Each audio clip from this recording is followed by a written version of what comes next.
89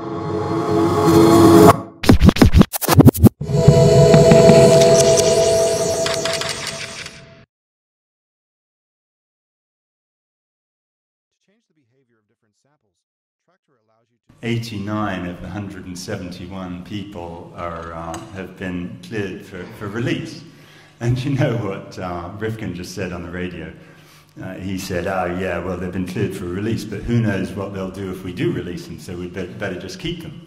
Well, you know, what's the point of clearing people for release? And I did point out to him that all these vicious, dangerous people in here, and I'm looking at some of them, I'm sitting next to some of them, I don't think, and Mosen will correct me if I'm wrong, I don't think these horrendous criminals have had a traffic ticket since they came back to England. I may be wrong on that.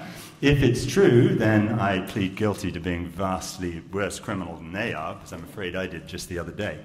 And, you know, it's stunning. But what got me so angry in the very beginning of this was the sheer hypocrisy of it. When I first saw, and I'm American as well, I'm half British, so I get to apologize for everybody. But, you know, when I first saw that my country was saying we stand for the rule of law and democracy, and what are we going to do? We're going to set up a prison in Cuba, for goodness sake, which is a place we've said doesn't have any of that, and what we're going to do there is we're going to deny people any rule of law or anything. And then you go down there, and the first time I went down there in 2004 and met Mosen, you know, you see the motto of Guantanamo, it says, honor bound to defend freedom. And, you know, I thought, wow, these people have got a sense of humor. And, you know, we were going, I've told the story, these guys know it, but it just made me laugh so much. We went into McDonald's, and I had my minder, this colonel, very nice chap, because we were considered very dangerous. We were the lawyers. And I was told by one of the guards that they'd been told that we were the enemy. And so you had to have a minder everywhere you went. And I had this colonel, and we walk into McDonald's, and there's this junior soldier salutes him and says, honor bound, sir. And he salutes back and says, to defend freedom, soldier. And I laughed, because I thought it was a joke. I thought it was for my benefit. And they weren't amused, and they thought I was being quite rude. And then you drive down to the camps, and they have a little sign as you drive down to the camps, and it says on the sign, value of the week. And it said, compassion. And this was the value of the folk who were just sort of holding Mosen in solitary confinement, you know, abusing my friend Sammy here. And there is no sense of reality in Guantanamo. There's no sense. And there's no common sense. And it's a nightmare not just for everyone involved in it, but it's a nightmare for America too, isn't it? When I first went there, there was a CIA guy who said that he thought that for every prisoner we had held in Guantanamo, we had inspired 10 people to hate America so much they'd want to come and do us harm. That was in 2004. And I think there's probably a lot of truth to that. And yet, years later, how many more people have we inspired to hate us? And how much more dangerous has that whole place made us? So my good friend, I think I used that slightly loosely, David Rifkin, speaking on behalf of the American government today, is saying that we want to keep it open forever because we need it to detain the evil people like sitting up here with me. I mean, it's just so sad and so wrong. But I did want to talk about Shaka because we have these anniversaries. And when I saw Shaka in November, you know, that was when he just had his 10th anniversary, actually, of first being detained in Afghanistan. That was on November the 24th. He was first detained by the Americans on Christmas Eve, on the 24th of December, and he was detained in Bagram. And I think that's an important anniversary because Shaka was abused horribly in Bagram. He was one of the first 5 people to get there. And the things that happened to him were absolutely ghastly. And one thing I suspect we'll all hear tomorrow is the result of, you know, whether they're going to have criminal prosecutions for certain complicity by the British in some of those abuses. Well, look, Shakarama, there's no question but that there needs to be a full criminal investigation into what happened to him in Bagram. Then he went to Kandahar, and it wasn't until Valentine's Day of 2002 that he ended up in Guantanamo Bay. And that's a real anniversary in my mind, because I have a 3.5-year-old boy called Wilfred. And, you know, I was a bit of a late starter myself, my wife and and we're real amateurs. But, as Michael said, what greater joy is there? And if you're not very careful, I shall inflict pictures of Wilfred on you. If I only had a PowerPoint, I'd be showing them right now. And that poor child is shown all over the world to people just because I'm obnoxious and proud of my little boy. It's been such an experience in 3.5 years. And you know that, and many of you are much wiser than I am on that. But the idea that on Valentine's Day 2002, Shaka's banged up in Guantanamo, and that's the very day that his child is born, and he's never seen his child in 10 years. The idea of my having missed 3.5 years of Wilfred, as he would make sure his family got, well, he ought to be struck off, frankly, because the quality of medical care, as these guys could tell you better than anyone, is unfathomably bad. And I have right here a bit of paper that's unclassified, because it had to go through the whole classification process, in which Shaka has listed 18 ways in which his body is falling apart. And he talks about the kidney pain he got from being beaten up, mainly. He talks about his prostate, he talks about his eyesight going, and so on and so forth. And he talks about, for example, his fingernails.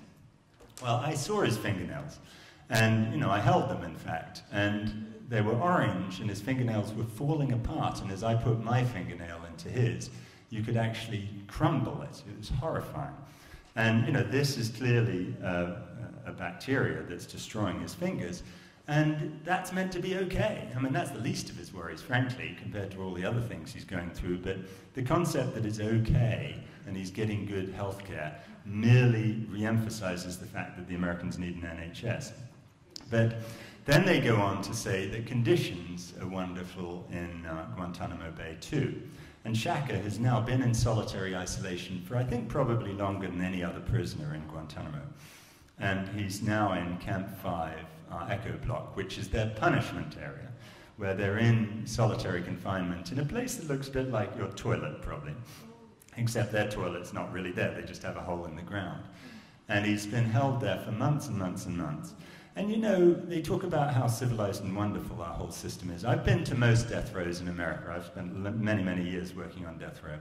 And I can tell you without fear of contradiction that the conditions in Guantanamo Bay are worse than any death row I've ever been to. And this is for someone who's committed no crime, who's never going to be convicted of committing a crime, who's been cleared for release for 4 years, and they have the gall to say conditions are okay. They're not, they're horrible. And so we remember Shaka, and we remember our obligation to him. We also remember many of the other prisoners, and I think it's very important to have their stories out there.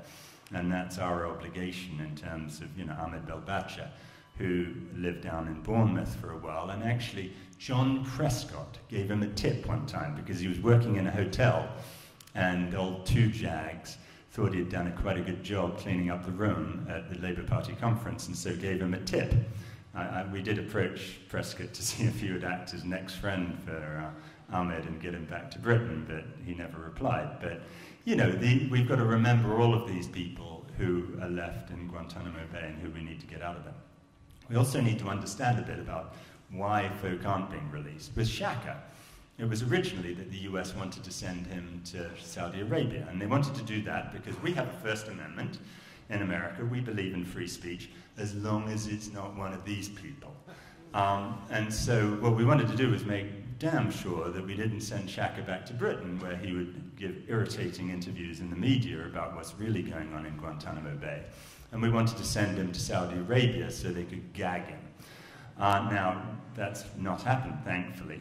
But now the reason that he's not being released is because of the idiotic laws that David Rifkin was just defending on the radio. He actually quoted the NDAA. And what that says is just unfathomable. That we've now passed a law that identifies 171 people and says that those people have to be held until the Secretary of Defense personally, Leon Panetta personally, signs something saying, I promise that Shaka Rama won't commit a crime in future. And what's more, I promise that Britain's not a failing state facing revolution imminently, which probably sadly is not. But he also has to promise that, that the British intelligence services will share with the Americans everything that they know about Shaka's associates. Well, I'm proud to say that I'm one of Shaka's associates, and so I take it that means the Brits have to share the wiretaps that are doubtless on my email, which my wife and I do periodically send polite messages to the intelligence services apologizing for being so boring.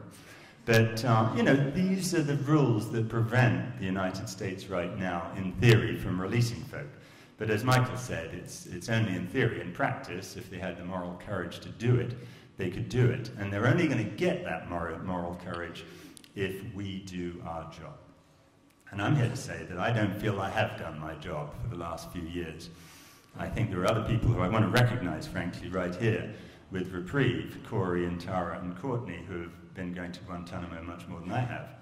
And they've been doing their job much better than I have, I think, until recently. And I think we need to recommit all of ourselves to doing much, much more to raise this issue and to raise the plight of these people. Because until the US politicians get enough heat from the other side, they're not going to set people free. Look, I'll tell you, Sami El-Hajj was not set free because of any court of law. He was set free because of the court of public opinion. And you know, one of my many regrets in life is Sami's free. It's really irritating. He was such a great client to have in Guantanamo. And, you know, I hate to say this, Sami, but I really miss you being in prison. Because, well, Sami did so much good. And I remember telling the American military, and they didn't like this, but I said, you people are truly insane. Because you won't let journalists from any country or any place in the world come in here to talk to prisoners. You won't let the BBC in, you won't let American people in. And you know the people you most hate? You hate those Al Jazeera people, and you let them have a journalist in Guantanamo who's able to interview anyone he wants and write whatever reports he wants. And, you know, I used to so enjoy coming and getting Sami's latest set of reports and then trying to get them through the censors and so we could publish them on Al Jazeera. And it was that power that got people out of Guantanamo. It wasn't the lawyers, it was that power of the stories, the court of public opinion.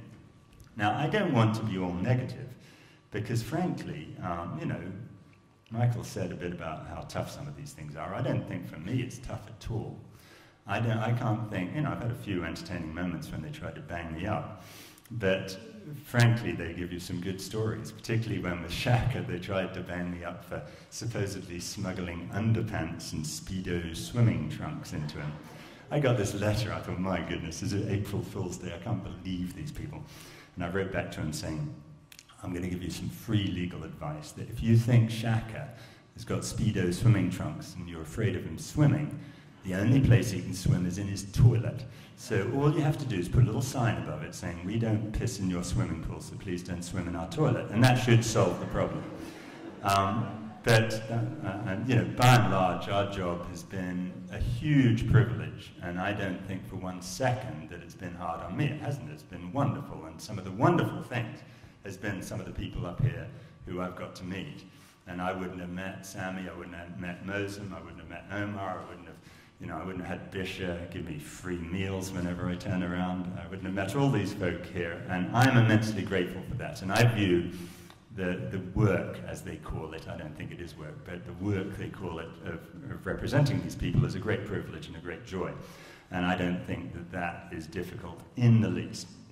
And I also don't think that we should be negative about this. I remember, I'll tell you a little story, when Michael and Joe Margulis and I first filed this litigation, there were all these calls, you know, will you come on television?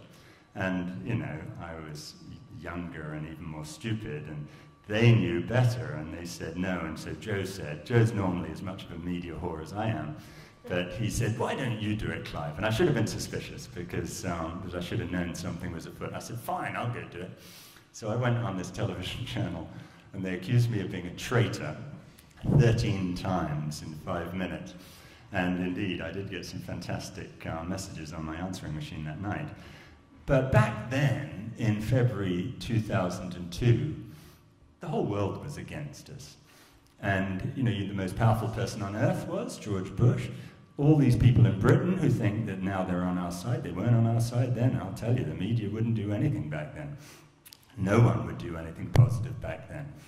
Of course, there were people in Islamic countries, perhaps, who saw what was really going on, but very, very few people in the West. And we were up against the most powerful person on earth. And he lost. He's lost. And if you took a poll today around the world, outside America, 90% of the world would be on our side on the Guantanamo issue. That is astounding. And we must never, never lose sight of that, because what that shows is what an American woman once said, which when asked if a small group of people can change the world, the response was, that's the only way it ever has happened. Well, that's actually not true. Big groups of people have too. But we can make that change, and we must never forget it. A little more difficult in America, and that's where we've got a big challenge, and we haven't won the battle there, but we will. And I guarantee you, when the history books are written, we don't say that burning witches at the stake was a great idea. I can guarantee you there's some other things the history books will say, and they won't say that Guantanamo Bay was a good idea. We're going to win this battle. It's just a matter of when. And that's defined entirely by how much we do. And what we've got to do is everyone look to themselves about their own talent and how their talent can be used to help, but also look for unlikely allies. One thing I'll say, there are some police officers in the Metropolitan Police who are our allies. They are horrified by what's been going on in the torture of people, and they really want to go around prosecuting a few of these guys. Now, whether they prevail or not, we'll find out tomorrow. But in my opinion, we have some very unlikely allies in the Metropolitan Police. I never thought they'd be coming down to my house for any reason other than to arrest me. And then, I just came from Parliament this afternoon. I came right here from there, where I was meeting with a Tory MP who wants to do something about what he views as the shocking discrimination and the shocking failure to acknowledge people like Mozambique. He thinks that some of the greatest advocates for all of us in reconciliation are not your sort of middle-of-the-road, right-wing, middle-of-the-road people, but it's people like Mozambique, who there's a whole bunch of tabloids out there say we should lock him up, but who's someone who you know and I know, and Lord Bingham knows when he met him. He said, I didn't realize there were people like you in Guantanamo, that can really make a difference. And if a Tory MP wants to reach out to Mozambique, I think that's wonderful, and we've got to take those allies where we find them and empower them. So don't, for goodness sake, go away from tonight thinking it's all gloom and doom. It's not. We're going to win. There's no question about that. We're going to win. It's just a matter of how long it takes, and that's going to be defined entirely by what you do. And if you work incredibly hard with this, I can guarantee you that you'll get into purgatory. Thank you.